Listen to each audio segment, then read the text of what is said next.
Mas antes de a gente seguir, eu queria te provocar assim a respeito da fixação. Uhum. Porque não estou falando em arco costal, não é isso que eu estou falando. Estou falando em eventualmente fratura de corpo vertebral. Uhum. Tem alguns casos, teve um caso bem recente que eu peguei e estava no hospital da Unimed com colete. E a nossa grande preocupação é se a pessoa vai ficar de pé e etc. Ela pode fraturar e seccionar, a terminar de fraturar, ou seja, ter um impacto maior e parar de andar, né? Essa é a Uhum. nossa grande preocupação. Então, eu vejo que, dependendo da situação, existe um preconceito em especial quando tem lesão única. Tem um Uhum. preconceito na situação da cirurgia. E vou até fazer jus aqui, eu tenho no Rinald, o ortopedista que trabalha com você no Sim. OrtoCenter, um grande parceiro. Uhum. Porque toda vez que eu chego até o Rinald, falo, Rinald, seria interessante fixar, e seria muito bom se você já aproveitasse e fizesse a biópsia, porque não tem outra via de acesso. É assim que a gente faz, com bons resultados. Então, eu Uhum. queria que você falasse um pouco a respeito do tratamento e na indicação mesmo da fixação, porque a gente via que tinha muito preconceito a respeito disso. Não, é tumor, e fixar a área tumoral e tal. Falar um pouco disso, porque não é em cima do tumor que você fixa, né? Você Sim. tenta achar o osso bom, né? Bom, então assim, então vou separar a sua pergunta em duas situações. Tudo Então bem. assim, em relação à coluna, nós temos alguns critérios também para poder realizar essa fixação. Então, o risco de instabilidade, o quanto que teve de compressão, né, da vértebra, a qualidade óssea, então que vai ver se vai precisar realmente realizar a artrodese, o comprometimento das vértebras adjacentes, para ver se realmente vai necessitar de fazer a artrodese, pois pode ser realizado eventualmente o tratamento conservador. Às vezes o uso do colete mais prolongado, dependendo se não existir esses critérios para poder fazer a fixação. Se não tiver comprometimento medular, se não tiver, por exemplo, comprometimento de déficit neuromotor, entendeu? Dependendo da compressão, né, do desabamento do corpo vertebral, né, então menos de 50%, 25%, a gente tende a pensar e se não tem nenhum déficit associado, será que compensa? Talvez o tratamento conservador tenha algum espaço. Agora, nas fraturas patológicas de forma geral, ou melhor, na prevenção da fratura patológica, então, numa lesão tumoral, a gente tem os critérios de Mireles. Então, você vai avaliar a dor, a localização, então, se é uma dor leve, moderada, grave, se é blástico, né, se tem maior crescimento, né, então a imagem ela fica mais esbranquiçada, ou se ela é mista, ou se ela é lítica, quando fica mais, né, enegrecida na radiografia, se é na região peritrocantérica, se é de membro superior, se é de membro inferior. Então, a gente leva em consideração esses critérios de Mireles. Então, quando ele dá acima de uma pontuação 9, a gente já considera a fixação. Então, a gente tem esse norte, né, da fixação nesse sentido. E aí, outra coisa que veio avançando muito é a respeito do uso das endopróteses. Ah, muito bem. Então, assim, o uso das próteses, principalmente para o membro superior, não é tão avançado quanto do membro inferior.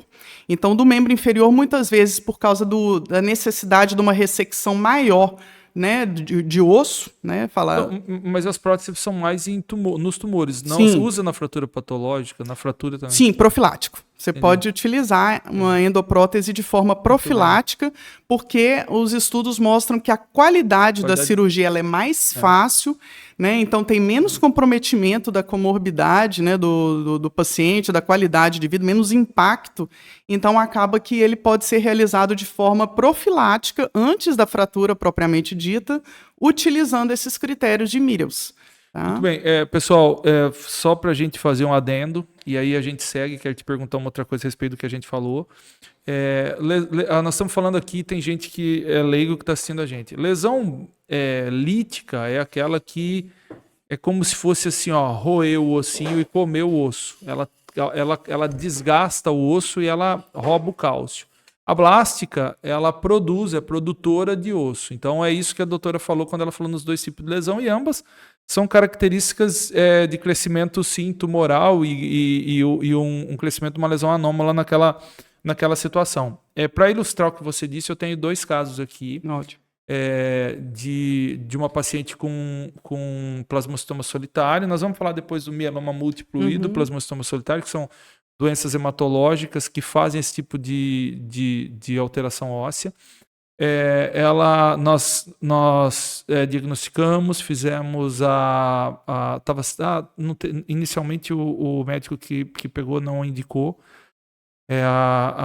a cirurgia e a fixação, era colete, eu assumi o caso, chamei o Rinaldi, fixamos, biopsiamos, e ela já finalizou o tratamento, está muito bem, voltou para a vida. A única coisa que a gente não conseguiu que ela voltasse para a vida normal foi porque ela ficou com uma insuficiência renal. Até conversei com isso com você antes no início aqui da nossa conversa, porque ela demorou 1 ano para fazer o diagnóstico, e mieloma múltiplo, plasmocitoma solitário, ele dá esse tipo de quadro de insuficiência renal se você demorar para fazer o tratamento. Esse é um caso que ela está andando e está muito bem, foi fixada. Tem um outro caso, contraindicada a fixação, eu peguei paraplégica, entre aspas, no hospital da Unimed. Ela estava assim, não andava, mas ela não estava assim paraplégica porque voltou a andar, obviamente. Quando fixou, estabilizou, ela tocou para diante. Eu peguei um outro caso também que não andava, mas sentia os membros e etc.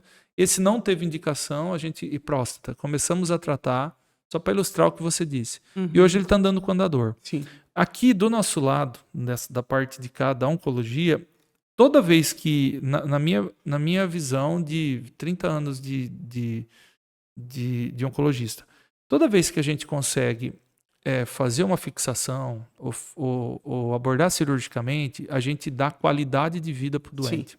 Quando é aquela história de, não, vamos deixar esse osso aí e não compensa, a pessoa tem muita idade e tudo, isso é extremamente complicado, porque a dor acaba com a vida daquela pessoa. E eu percebo que acaba abreviando mesmo, acaba chegando ao fim rapidamente, porque você tem muita dor, a pessoa vai popularmente da palavra vai definhando para as pessoas entenderem, porque você tem dor, você acaba não se alimentando e etc, né? Então, do nosso lado, por isso que eu perguntei a respeito disso. E só para finalizar, a gente passar para tumores ósseos, que é um assunto muito interessante para mim, e por isso que eu estou te enchendo de perguntas. Eu queria só complementar uma coisinha a respeito disso. Nós, da área cirúrgica, adoramos operar. Então, assim, a gente tem essa tendência a fixar, né? Então, assim, a gente sabe disso. Então, eu tenho um caso semelhante na época da residência, em que a paciente andava, parou de andar, ela desenvolveu uma síndrome de caldequina, né? Estava com anestesia sela, alteração urinária, fecal, que foi uma coisa que a gente aprendeu demais na faculdade, né? Então, assim, da residência, digo. Que foi de pesquisar, né? Motricidade, sensibilidade, perguntar se a urina, se a evacuação está normal, se tem anestesia em cela, buscando isso. E essa paciente, ela parou de andar, e aí eu estava de plantão, eu era R1, liguei para a equipe, né? Liguei para o Dr. Jader, que inclusive já teve algumas vezes em Rondonópolis, operando com o Dr. Rinaldi também. E aí liguei para ele, ele foi lá, era uma lesão tumoral metastática de CA de mama, fizemos cirurgia com fixação, em 24 horas de pós-operatório ela voltou a andar.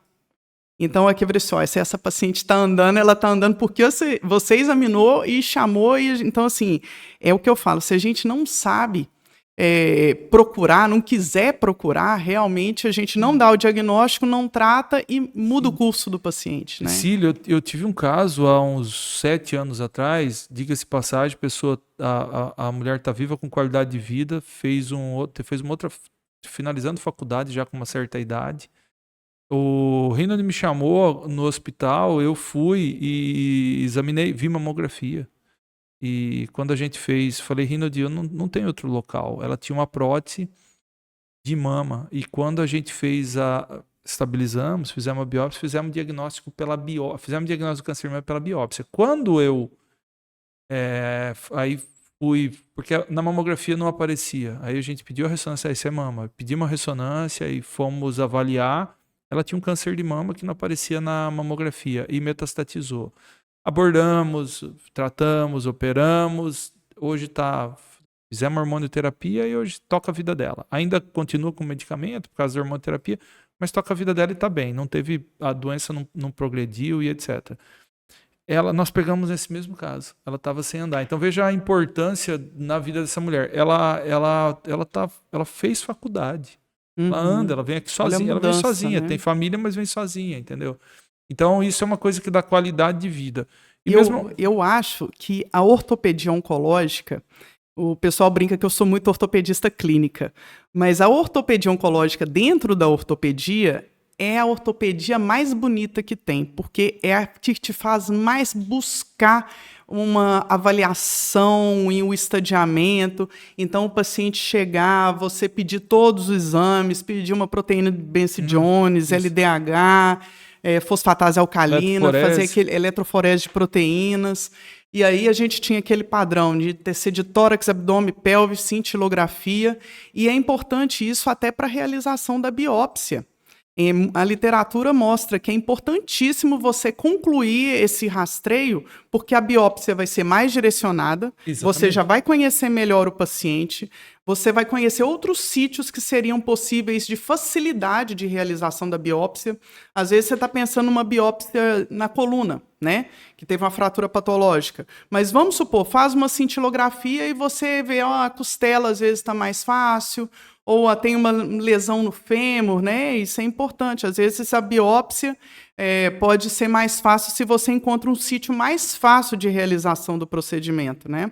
E você conhece melhor o paciente. E o outro fator também que é bem interessante da gente conversar é que quem realizar a biópsia o fundamental seria ser a mesma equipe que vai fazer o tratamento definitivo, porque existem alguns critérios para a realização do procedimento, né, de técnica. Desde a incisão. Porque o trajeto é considerado contaminado, né? Então, exsanguinação, se vai usar torniquete, se não vai, se vai usar um pneumático, mas não vai poder passar a faixa de smash, o tipo de incisão, que o prioritário é realizar uma incisão longitudinal para poder preservar aquele compartimento, não fazer uma incisão transversal, porque isso é a diferença entre você utilizar uma prótese ou amputar. Isso aí. Entendeu? Então, assim, se você coloca qualquer pessoa para realizar uma biópsia, então você já está prejudicando lá na frente. Você pode aquele trajeto você tem que considerar contaminado, né? Muitas vezes eu sempre gostei de fazer o seguinte: cheguei no tumor, troca a luva, troca a mesa instrumental, porque considera aquele material contaminado. Essa é a maneira correta, é assim que a gente fazia na residência. É bem isso, tem toda a razão. Pessoal, quando a gente começou, há 30 anos atrás, eu via muita amputação, e essa nossa conversa aqui está sendo muito interessante, e eu acho muito importante, porque o que a gente preza hoje é por manter a mobilidade e manter a pessoa funcional, e sem